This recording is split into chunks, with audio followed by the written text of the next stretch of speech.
Welcome back to the deep dive. Today, we are putting something on the table that I honestly think creates more internal conflict than, politics or religion for a certain slice of the population. That's a bold claim, but I think you might be right. We are talking about a topic that triggers two completely opposite and violent reactions, sometimes in the same person at the exact same time. It's a fascinating tension. We're looking at a subject that is simultaneously the object of intense cringe. We're talking eye-rolling, physical repulsion to, hiding the evidence. Yeah, hiding the cover on the subway. Exactly. And yet it is the single most dominant force in fiction publishing today, bar none.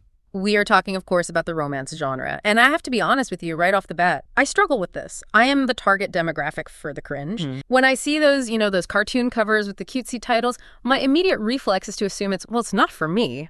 But the source material we have today is really interesting because it doesn't shy away from that reaction. It actually leans into it. It puts the whole genre on the examination to diagnose why it makes people feel a literal gag record. It is, yeah. While simultaneously making those same people desperate for the characters to just shut up and kiss already. Exactly. It is the love-hate paradox. Yeah. The source material frames this almost as a medical condition. You have these symptoms of finding the tropes painful, yet you are compelled to consume them. It's an affliction. An affliction, I love that.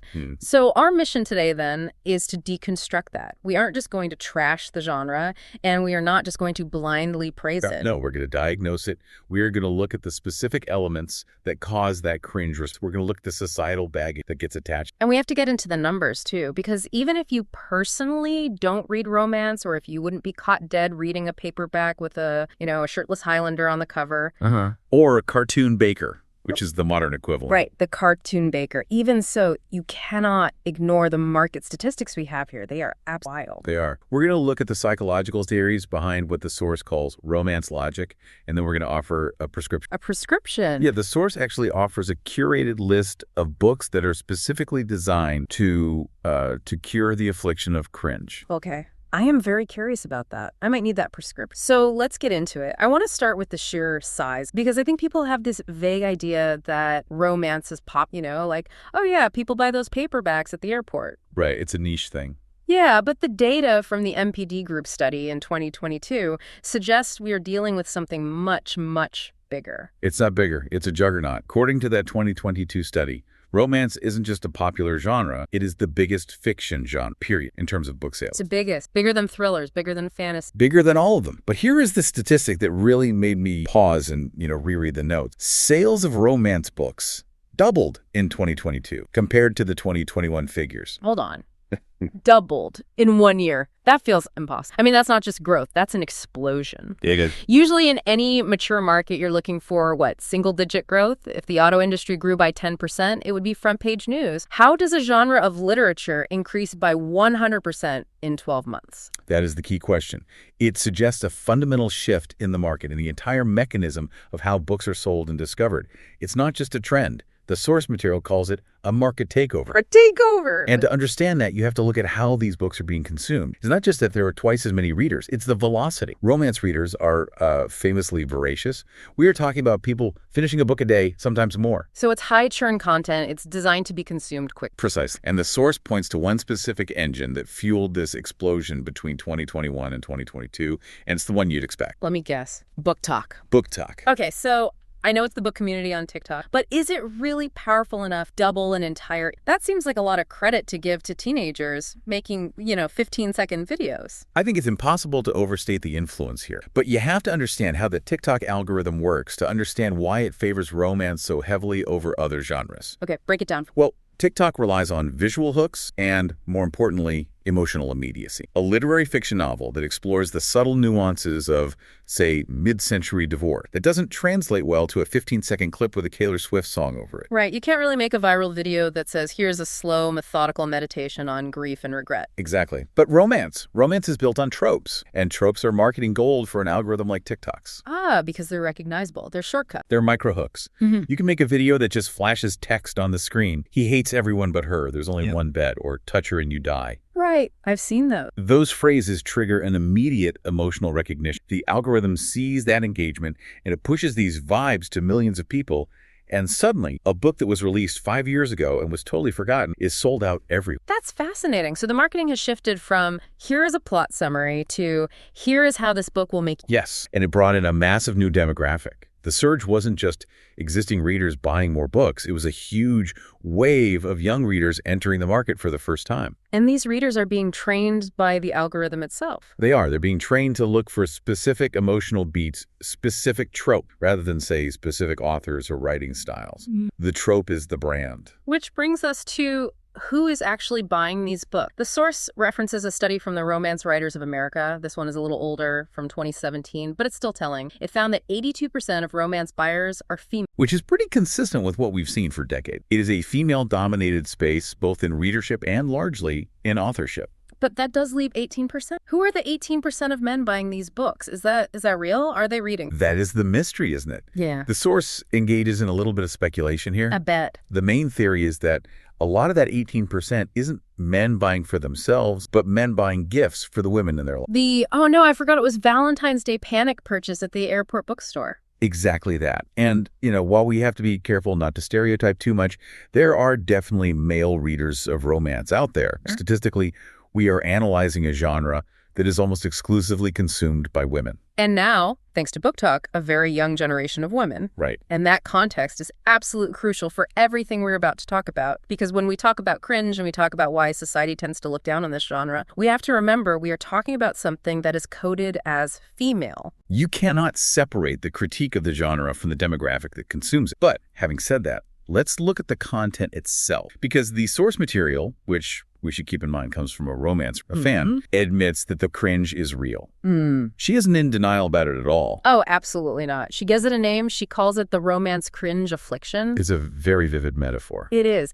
And the symptoms she lists are hilarious, but also painfully relatable. She lists physical repulsion, Just raw. feeling feminist guilt, and my personal favorite, intellectualizing rather than it's that moment where you are reading a scene and your brain is just screaming, this is problematic and silly and so unrealistic, but you keep turning the page anyway. The cognitive dissonance is the core of the diagnosis. And the source breaks this down into 5 specific causes, 5 reasons why intelligent, feminist readers find themselves rolling their eyes even as they're completely hooked. Okay, let's unpack these. Let's start with cause number 1, the stereotype trap. Because this is the one that I think everyone recognizes instantly, even if you've never actually read a romance novel. Yeah. The archetypes in these books are, well, they're rigid. Rigid is a very polite way to put it. Let's look at the male archetype first. The source calls him the surly billionaire. Okay, paint the picture for us. I feel like I know this guy, but give me the specifics from the source. Okay, first of all, he is tall. And not just tall. The book will remind you constantly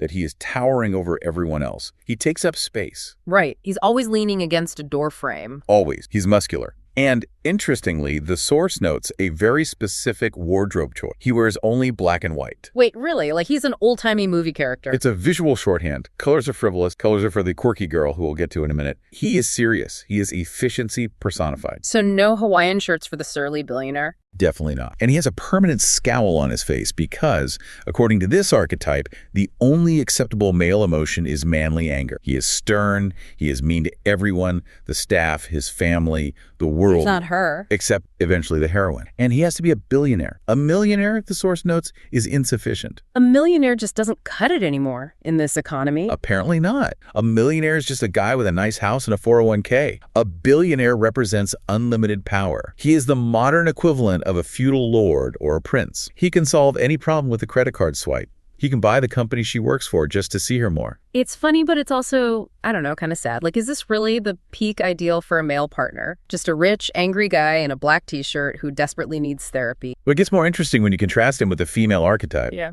The source describes her as the bubbly, quirky girl. Ah, of course, the manic pixie dream girl? Her cousin, at least. So she wears bright colors, in direct opposition to his grayscale world. She is described physically as tiny or frail. Again, emphasizing that size difference. He towers, she is towered over. Right, so he's a giant redwood, and she's a pocket-sized chaotic mess. Personality-wise, she is clumsy, she trips over nothing, she spills coffee on his $1,000 suit on page 3. The meet cute. The meet cute, she is joyous and chaotic, and her narrative purpose, essentially, is to teach the man how to feel emotion. She is the spark of joy that comes into his cold black and white world and teaches him how to love. And this is where the cringe comes in for me. This is where that feminist guilt symptom really kicks in, because it feels like we are reinforcing these super outdated, rigid gender roles. See more about that. Well, men are cerebral, efficient, emotionless, and provide resources. Women are emotional, chaotic, nurturing, and exist to emotionally service the man. It feels like we're moving back. That is exactly the critique. Yeah. It feels reductive. It suggests that a man cannot access his own emotions. He needs a woman to come and unlock them for him. And on the flip side, it suggests a woman can't be competent and serious. She has to be quirky and a little helpless to be lovable. Right. If she were a competent, serious, tall billionaire herself, she wouldn't need him. The entire power dynamic lapses. Precisely. And when you see that same pattern repeated in book after book after book, it starts to feel mechanical. You see the strings being pulled by the author, and that's when the illusion breaks. Okay, so that's the characters. But what about the plot? Let's move to cause number 2, which the source calls lack of buildup, or my favorite phrase, the hotness fallacy. This is a classic failure of the show-don't-tell rule of writing. The source argues that far too many authors rely on the stated physical attractiveness of the characters to drive the plot, rather than building actual, tangible chemistry. So we're simply told they're into each other because, look, he's a hot billionaire and she's a hot, quirky girl, so obviously they must be in love. It's a given. Right. But there is no banter. There's no tension. There's no evidence that they've actually connected on an intellectual or emotional level. We don't see why they like each other. We're just told they do because they're both hot. And the source gives a really specific and honestly a really painful example of why this fails. She references a scene from a massive bestseller, The Love Hypothesis. Oh, the sunscreen scene. The sunscreen scene. I've heard about this. A now infamous. And structurally, the scene should work. A scene where characters have to touch each other for a plausible reason, like applying sunscreen to a hard-to-reach spot, is a classic romance trope. Right. It forces them to cross a physical barrier. It's an excuse for It transitions the relationship from practical to intimate. It forces proximity. It should be electric. But the source argues that because the chemistry hadn't been earned, because the dialogue up to that point hadn't established a genuine spark between them, the scene transitions from sexy to excruciatingly awkward. It's like the uncanny valley. Yes. That's a perfect way to put it. If you don't believe the emotional connection is there, watching them touch just feels invasive. It feels forced. It feels like you're watching two strangers being puppeteered by the author, and it makes you want to look away. That is the physical repulsion symptom of the cringe affliction. It is the definition of cringe. It's that secondhand embarrassment you feel for fictional characters. It's like when you see a couple on their first date and it's clearly not going well, and you just think, oh, please, just end it. Exactly. And that leads us very neatly into cause number 3, which I think is the biggest hurdle for people like you and me who tend to overthink things. The source called it romance logic versus real-world logic. This is where we get into the tropes that just defy the laws of physics and human behavior. Right. Things like fake dating. I mean, how often does that actually happen in real life? I have never, in my 30-something years, had to fake date someone to get an inheritance or to impress my boss at the company retreat. I don't think I know anyone who has. If my boss told me I needed a girlfriend to get a promotion, I'd be calling HR, not hiring an escort. Exact. Or enemies to love. In the real world, if you genuinely hate someone, if they are your actual enemy, if they've sabotaged your career or insulted your family, you usually just avoid. You get a restraining order. You don't start making out with them in the supply closet. And let's not forget the only one bed trope. Every time, oh no, there's a blizzard. And every hotel in the entire tri-state area is booked solid, except for this one last room, and it has exactly one king-sized bed. It is statistically improbable to the point of absurdity. But here's where the source offers a really fascinating defense. She calls it the dragon argument. The dragon argument. Okay, I'm skeptical, but I'm willing to hear it out. What is? It's a reframing. She asks a simple question. If we can read a fantasy novel and accept that dragons exist, or that a magic system with complex rules works, without screaming, that's unrealistic, why can't we accept fake dating in a romance novel? Okay, see, here's my problem with that. A dragon is clearly impossible. It's magic. We know from page 1 that we are entering a world that is not a contract with the reader is different. Go on. But fake dating takes place in our world. It's set in modern-day Chicago or London or New York. So when characters start acting like aliens who don't understand basic human interaction, it doesn't feel like magic. It just feels like bad decisions. That is a valid distinction. I see that. Yeah. However, the expert insight here from the source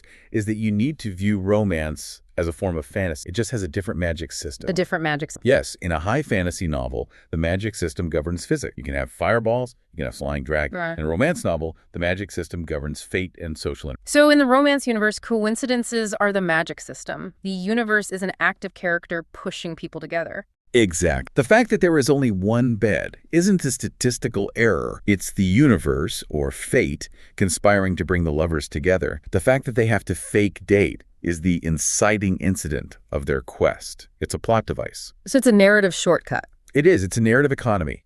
The only one-bed trope is a shortcut to forced proximity. It gets the characters in the same room, vulnerable, without needing 50 pages of logical maneuvering to get them there. If you judge it by the rules of realistic fiction, it fails every time. But if you judge it by the rules of the genre, it's just the price of admission. So I have to suspend my disbelief about social dynamics in the same way I'd suspend it for gravity in a superhero movie. Precisely. You have to buy into the premise. Okay, I can accept that. Intellect. But what about the impact of this logic on readers? That brings us to cause number 4. Unrealistic expectations. Right. This is the critique I feel like I hear all the time, that romance novels ruin women for real men because real men don't act like surly billionaires who secretly worship the ground you walk on. The critique is that the genre provides a false ideal of love, that men will always know what women want without being told, that the only conflict in a relationship is a silly misunderstanding in the third act, and then it's happily ever after. And isn't that dangerous? If you grow up reading this stuff, aren't you going to be profoundly disappointed when your actual boyfriend forgets your anniversary or doesn't know how to sex? The source pushes back on this argument pretty hard. She calls this view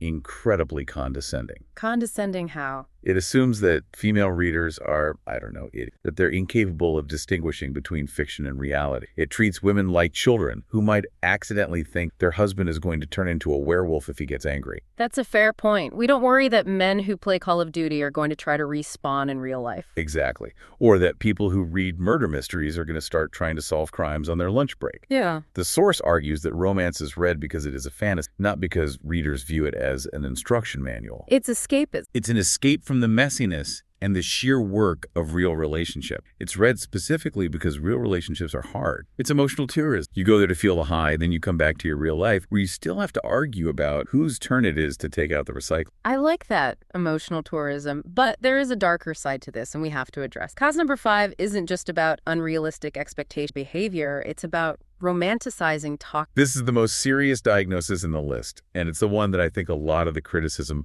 really centers on. This is the stuff that actually worries me, the possessiveness, the jealousy framed as passion, the I won't take no for an answer stuff that's portrayed as romantic persistent of harassment. This is the dark. The source points out that many popular books, extremely popular, portray jealousy, control, and even a lack of consent as signs of caring. The idea that he controls me because he loves me so much and can't bear to lose. And this is where we have to bring it back to the market dominance we talked about at the beginning. We have to, because the concentration of sales in just a couple of authors has a huge impact on the perception of the entire genre. Remind a statistic. It was shocking. It is. The source cites a statistic regarding print sales in the U.S. One author, Colleen Hoover, accounts for over 48% of all romance print sales. Wait, 48%, so nearly half the market is one single author. Yes, and the second biggest author is Emily Henry, who accounts for roughly 30%. So do the math. That's nearly 80% of the entire romance print market controlled by just 2 authors. That's not a market, that's a duopoly. It is, and this is the key to understanding why the cringe is so often associated with toxicity. Colleen Hoover, specifically,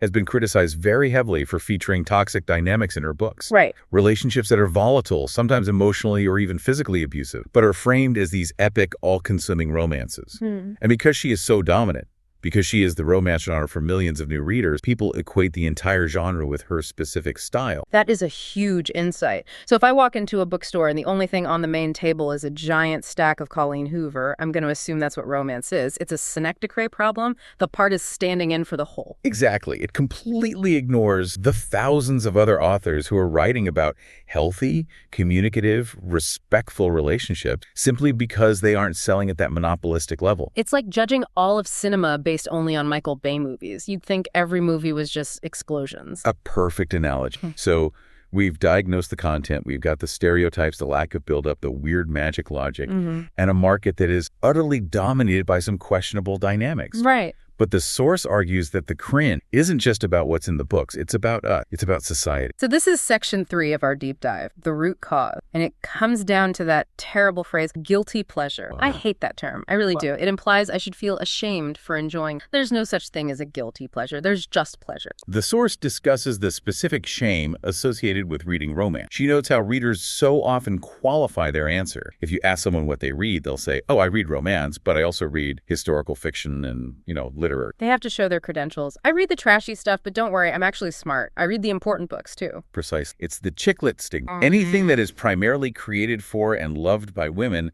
is culturally devalued. It's automatically seen as shallow or low quality or frivolous. It's so true. We see this in movies, in music, everywhere. A movie about a guy struggling with his dad is an Oscar contender. A movie about a woman struggling with her boyfriend is a rom-com. Same story, different stakes, different level of respect. And this brings up the apples and oranges argument that the source raises, referencing a blog post by an author named Kay Wool. The core argument is that it's fundamentally unfair to judge romance by the standards of literary fiction. Okay, what's the difference in standards according to this argument? Well, literary fiction, broadly speaking, values things like nuanced metaphors, melodic language, ambiguity, psychological complexity, and often a lack of a neat resolution. And romance value. Narrative efficiency, crafted dialogue, banter, vivid imagery, comforting cliches used well, and most importantly, the source says, emotional payoff, a guaranteed happy ending. So criticizing a romance novel for lacking complex prose is like criticizing a thriller for not having enough beautiful descriptions of the landscape. Or criticizing a fantasy novel for lacking a realistic depiction of modern corporate law. It's a failure of criticism, not a failure of the genre. You have to judge a work by what it is trying to achieve within its own framework. Right, what romance is trying to achieve is joy. That is the source's ultimate philosophical stance. She calls it the defense of joy. She asked, why do we as a culture look down on media that is explicitly designed to make us feel good? Great question. Love, connection, flirting, happiness. These are fundamental, universal human experiences. Craving stories about them shouldn't be a source of shame. It is so weird that we consider tragedy to be high art, but happiness to be low art. Like, if everyone dies at the end, it's a profound mass. If they get married and are happy, it's sentimental trash. It says a lot about our cultural cynicism, doesn't it? We've come to view cynicism as a sign of intelligence and optimism as a sign of naivete. Yeah, that really hits home. Okay, so we've diagnosed the problem, we've looked at the societal pressures, and defended the genre's right. But let's say our listener is still skeptical. Let's say I'm A valid position to hold. I want to try reading romance, I'm open to it, but I'm terrified of picking up a book where a billionaire growls at a clumsy girl who smells like strawberry. That is a valid fear. There are many such books. So the source actually provides a prescription. She does.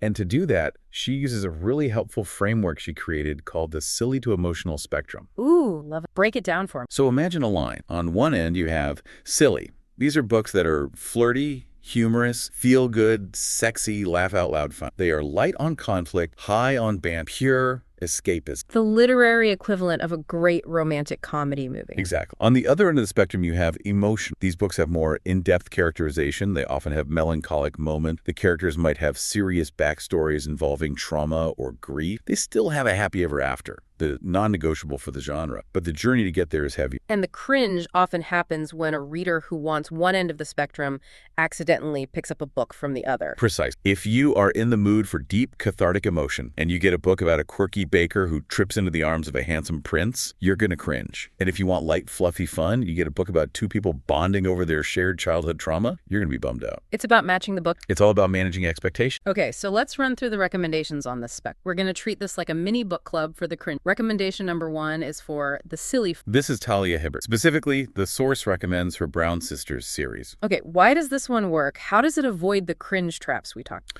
Well, it has trope, but the source argues that Talia Hibbert writes characters who are fleshy and distinct. They aren't just stereotypes walk. For example, in the first book, Get a Life, Chloe Brown, the protagonist, is a woman with chronic illness, fibromyalgia, who decides she's been living her life too safe. So she creates a list of rebellious tasks to get a life, like riding a motorbike and having meaningless sex. That already sounds infinitely more interesting than clumsy assistant who needs a man to save her. Right. She has agency. Yeah. And the male love interest isn't a surly Bill. He's the superintendent of her apartment building, artist, he has his own insecurities, and he's genuinely a nice person. A nice person in a romance novel. I know. Shocking. But the key here, the reason it's on the silly end, is the banter. The source emphasizes that Hibbert writes truly high-quality verbal spark. It's witty and smart and genuinely funny, without being insulting to the reader's intelligence. Okay, so if you like a good sitcom or a classic rom-com movie like When Harry Met Sally, this is your entry point. Exactly. It's smart funny. All right. Recommendation number 2 moves us to the balanced emotional middle of the spectrum. And this brings us back to one of the giants we mentioned earlier. This is Emily Henry. Specifically, the source recommends her book, Book Lovers. Now, we mentioned Henry is a market dominator, but the source argues she really earns that spot because she actively subverts the tropes, even while she's using them. How so? What does that mean? Well, Book Lovers is almost meta, self-aware. The main character, Nora, is a sharp, successful literary agent in New York, and she knows that she is the villain in other people's romantic comedy. What do you mean the villain? She's the cold, career-obsessed city girlfriend that the handsome hero always dumps in Act 1 before he moves to a quirky small town to find the Christmas tree farm girl. Oh, I love that. She's the before picture, the one he has to leave to find true happiness. Exactly. And the entire book is about her going on vacation to one of those quirky small towns and refusing to change who she is. She doesn't want to bake pies or wear flannel. And while she's there, she keeps running into her literary nemesis, a brooding book editor from the city. So it's a romance for people who love books and are tired of story. Yeah, it strikes that perfect balance. You get the emotional weight of her dealing with grief and her complicated relationship with her sister, but you also get genuine, smart, flirtatious chemistry with the love interest. It's not just he's hot. It's they connect intellectually and challenge each other. It respects the reader's intelligence. Okay, I'm sold on that one. Recommendation number 3 is a bit of a curveball.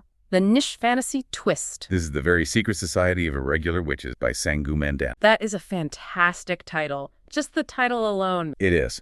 And this one is interesting because it leans hard into the cozy vibe that's become really popular. It's about a lonely witch who has grown up in isolation, and she's hired to go to a secret house by the sea to tutor 3 young orphaned witches. So it's like Mary Poppins, but with magic. Is there a surly billionaire involved? There is a grumpy librarian who takes care of the children.